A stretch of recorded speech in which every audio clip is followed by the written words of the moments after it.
national COVID-19 immunization begins as early as February.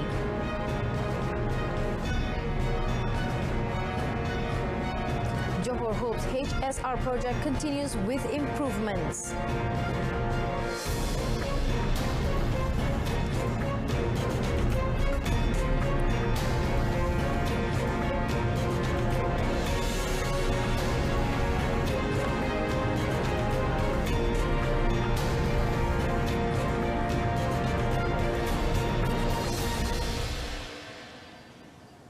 Good evening, I'm Cynthia Arthur. You're watching News at 10. The Health Ministry will begin implementing the National COVID-19 Immunization Plan as early as February this year. Its Minister Dato Sri Dr. Adam Baba said the initiative will involve some 1 million doses of Pfizer-BioNTech vaccines that will be used to inoculate the rakyat as part of efforts to break the chain of virus transmissions in the country.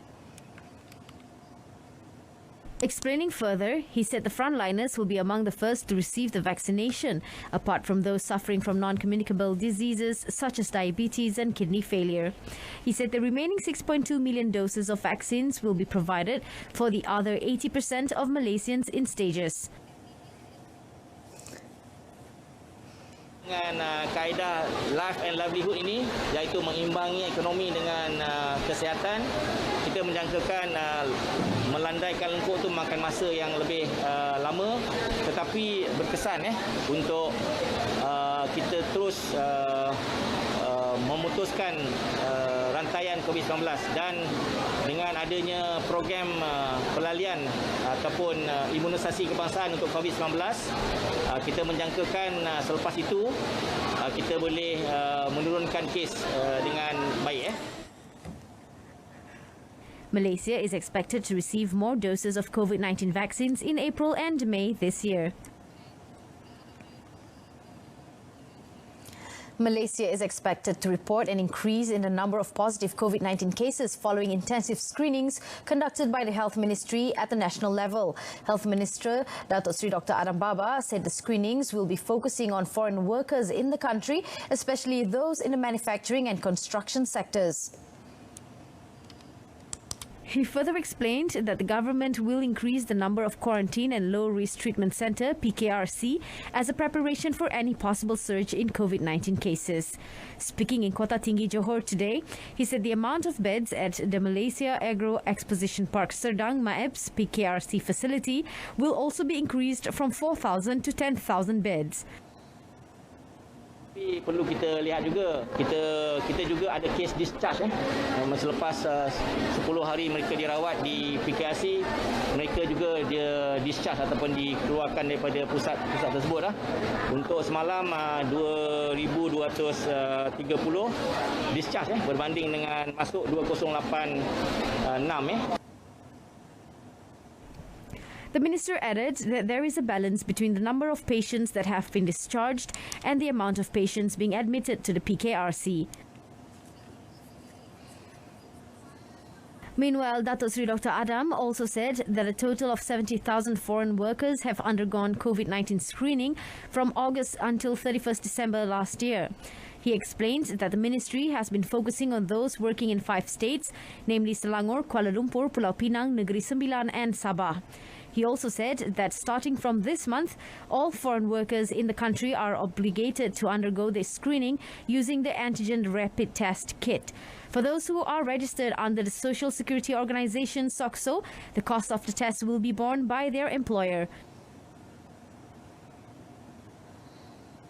Kiranya RT antigen didapati positif, bermakna Kementerian Kesihatan akan terus asingkan mereka secepat mungkin dan kita asingkan dan rawat mereka ini di hospital sekiranya mereka berada di tahap 3, 4 dan 5 iaitu mereka yang bergejala.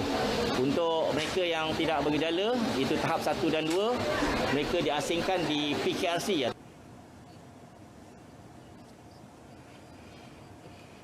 The number of offenders caught violating the movement control order regulations was at an all-time high, with 1,388 arrests made yesterday. Senior Minister for Security, Dato Sri Ismail Sabri Yaakob, said out of the total, 1,352 were issued with compounds, 32 were remanded, while another 4 violators were granted bail. Elaborating further on the matter, he said the most committed offence was engaging in activities at entertainment outlets. This is followed by other violations including failure to observe physical distancing, failure to wear face masks in public places, and failure to provide materials to record customers' details. On Op Benteng, Datuk Seri Ismail Sabri said the authorities detained 95 illegal immigrants yesterday through numerous roadblocks and border checks conducted by the police, armed forces and the Malaysian Border Security Agency, AXEM. The Health Ministry today reported the highest number of patients treated and discharged from hospital with 3,321. Health Director General Tan Sri Dr. Noor Hisham Abdullah said this brings the total recoveries made to 94,492 or 80.5% of total number of cases. However, he also said that 2,286 new infections were also reported today. Explaining further in a statement, Tan Sri Dr. Noor Hisham said Selangor reported the highest number of new infections by state with 638 cases, followed by Johor with 580 and Pulau Pinang with 288. With this, the total cumulative number of COVID-19 infection rose to 117,373, while the number of active cases stands at 22,398. Of that, 125 patients are currently being treated in the intensive care unit, with 51 of them requiring ventilator support. Meanwhile, the death toll rose to 483 as another 9 patients succumbed to the deadly virus. The Health Director General also reported that the number of active clusters now stands at 229 as another 4 declared inactive, while 9 discovered nationwide. The flood situation in Skudai has been described as the worst flood in Johor in 15 years, as 1,000 individuals from 274 families have been evacuated to 14 flood relief centres (PPS). Menteri Besar Datuk Hasni Mohamad said all affected citizens that were evacuated to the PPS will have to adhere to the standard operating procedure.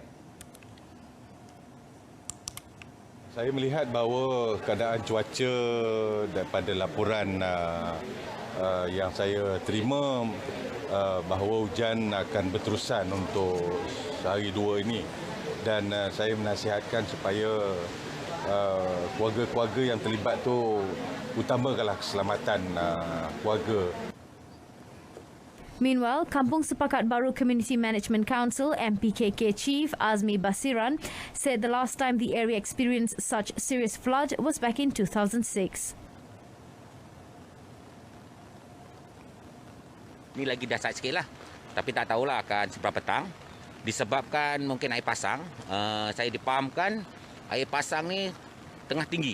Dia di seminggu turun, seminggu tinggi, tapi ini paling tinggi lah.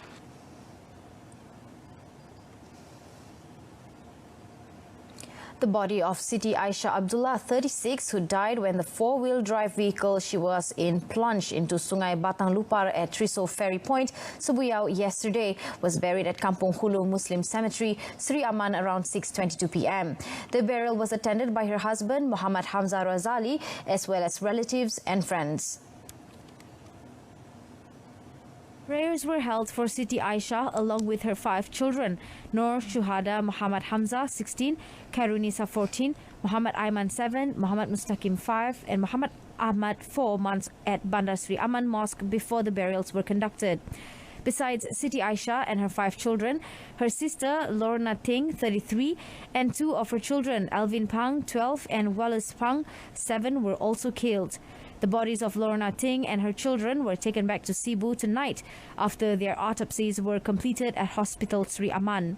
In the 3:30 p.m. incident yesterday, the four-wheel drive vehicle driven by Lorna Ting plunged into Sungai Batang Lupar at the Triso Ferry Jetty about 100 kilometers from Sri Aman. The base jumping training session held in Putrajaya yesterday had received permission from the manager of the building concerned and the Putrajaya Corporation PPJ as the organizer and local authority.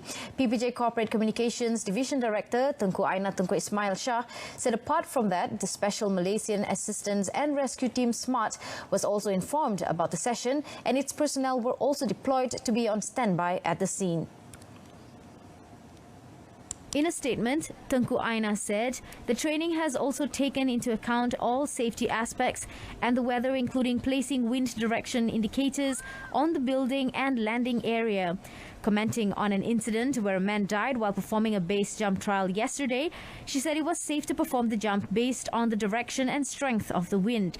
In the 5:35 p.m. incident, Azwan Taharudin, 49, along with 7 other base jumpers from the base Ababil Club, were training for a performance in conjunction with the 2021 Federal Territories Day. Tengku Aina said during the jump, Azwan was said to have lost control of his parachute and hit windows of the building several times before falling off. She said Azwan, who had more than 18 years of experience in parachuting, had performed over 300 base jumps. Tengku Aina said PPJ also extended its deepest condolences to the families of Azwan. Police has started the bicycle special operation in Putrajaya yesterday and will commence until the 10th of January. Putrajaya Police Chief ACP Muhammad Fadzil Ali said the initiative is divided into 2 phases, namely the advocacy as well as the enforcement phase. In a statement, ACP Muhammad Fadzil said the advocacy phase, which runs from 1st to 3rd January, aims to advise and remind the cyclists in the area about the enforcement, which will commence beginning 9th January. As for the enforcement phase, it will be implemented until 10th of January, with the authorities given the power to nab individuals found flouting the stipulated regulations. He said cyclists who violate the law can be punished according to the Road Transport Act 1987 and the Road Traffic Rules 1959.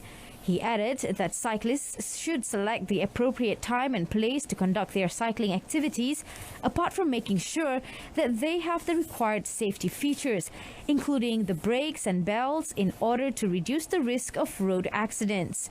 Putrajaya recorded 6 cases of road accidents involving bicycles in 2019, and all of them suffered minor injuries, while 11 cases were reported last year with 1 fatality.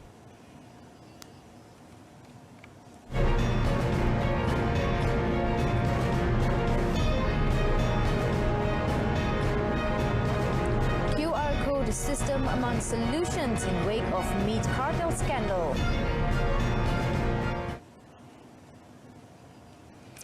The Johor state government has expressed its hope for the federal government to continue the high-speed railway HSR project without Singapore's involvement. Menteri Besar Datuk Rasmi Mohamad said the mega project is expected to contribute to Malaysia and Johor's economic development, especially upon the completion of the rapid transit system and Gemas Johor Bahru Railway electrified double tracking projects. Ini adalah peluang untuk kita melihat semula perancangan high speed rail ini, sama ada kita bersendirian ataupun Malaysia sendiri menyusun pembangunan industri rail ini. Ini semua adalah beberapa pertimbangan baru yang boleh dibuat oleh kerajaan dalam merencana pembangunan HSR. Speaking today, Dato' Hasni said the federal government could review the alignment of the railway project as well as location of stations. The Johor Menteri Besar added that the state government will also review the development of a light transit system project in Johor, replacing the bus rapid transit in order to complete the rail connectivity in the state. At midnight yesterday, the HSR's bilateral agreement between Malaysia and Singapore was automatically terminated after it passed the deadline on 31st December 2020. Apart from the termination of the project, Malaysia has to also pay a compensation amount estimated to be about 300 million ringgit to Singapore. The cancellation of the HSR project, which was deemed as a major game changer by many analysts back in 2016, has caused some of them to consider the decision as detrimental to the country's economic growth. However, economic analyst and fellow of the Academy of Sciences Malaysia, Dr. Madeline Burma, said it is a sensible decision to prevent the country from facing financial difficulties. Explaining further, she said the government is expected to pay compensation between 250 million ringgit to 350 million ringgit to Singapore, which she said is a reasonable compensation considering the long-term discount, which will enable other infrastructure projects to be developed to drive the economy. Pada masa hadapan saya mengharapkan kalau ada wang dan juga peruntukan di mana kita lihat projek ini mungkin boleh dipertimbangkan semula kerana ia merupakan satu mega projek yang besar yang dapat mewujudkan peluang pekerjaan, menghasilkan subkontrak yang membangunkan ekonomi, memacu pertumbuhan ekonomi. The HSR project, which is worth about 100 billion ringgit, would enable a train travel at the speed of 300 kilometers per hour, thus shortening the travel duration from Kuala Lumpur to Singapore to less than 90 minutes. The Domestic Trade and Consumer Affairs Ministry, KPD and HEP move to utilize the quick response QR code system on imported products will help tackle the meat cartel issue, which has shocked Malaysians. Deputy Minister in the Prime Minister's Department, Religious Affairs, Ahmad Marzuq Syari, said other solutions will also be looked into by the Islamic Development Department, JAKIM. He said the government, through JAKIM, is still discussing the issue. Jadi kita dalam soal ini, saya nasihatkan kepada rakyat Malaysia supaya tidak panik.